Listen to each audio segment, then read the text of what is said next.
సామెతల గ్రంథము 13వ అధ్యాయము 17వ వచనాన్ని చదువుకుందాం. నమ్మకమైన రాయబారి ఔషధము వంటివాడు.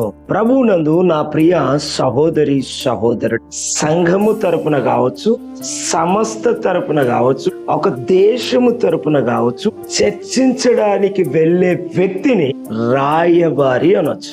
ఈ నమ్మకమైన రాయబారి ఔషధం వలె పనిచేస్తూ అక్కడ పరిస్థితులను అర్థం చేసుకొని అర్థమయ్యే రీతిలో వివరిస్తాడు.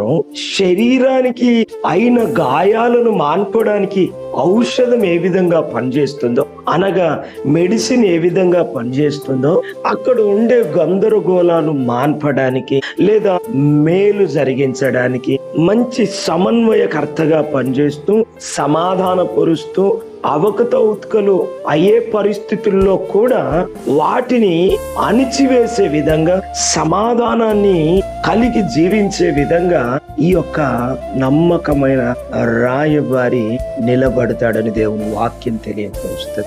గందరగోళానికి గురవుతున్న వారు కావచ్చు, నెమ్మది లేకుండా, సమాధానం లేకుండా, ఆయా రకాలుగా అసమాధానం గుండా వెళుతున్న వారికి మనమే సమాధానం కావాలి.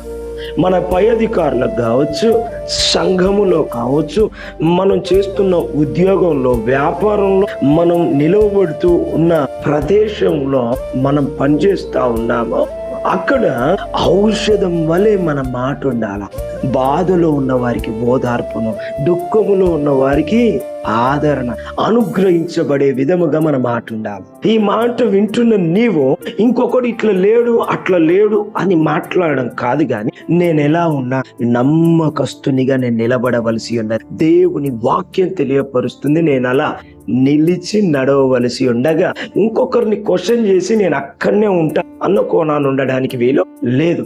మనము సమస్యకే పరిష్కారమై సమాధానపరిచే వారిగా, మంచి మధ్యవర్తులమై, రిప్రజెంటేటివ్లమై, అంబాసిడర్స్మై, మెసెంజర్స్మై, నమ్మకమైన రాయబారిని పోలిన వారమై నమ్మకమైన జీవితాన్ని జీవిస్తూ దేవునికి మహిమ తెచ్చే విధంగా, దేవుని ప్రతినిధులుగా నిలబడుతున్నప్పుడు దేవుడు సంతోషించాలి, సమాధానపరుస్తాడు, నాకు సంతోషాన్ని కలుగజేస్తాడు, సమాధానముగా నిలబడతాడని దేవుడు నమ్మాలా.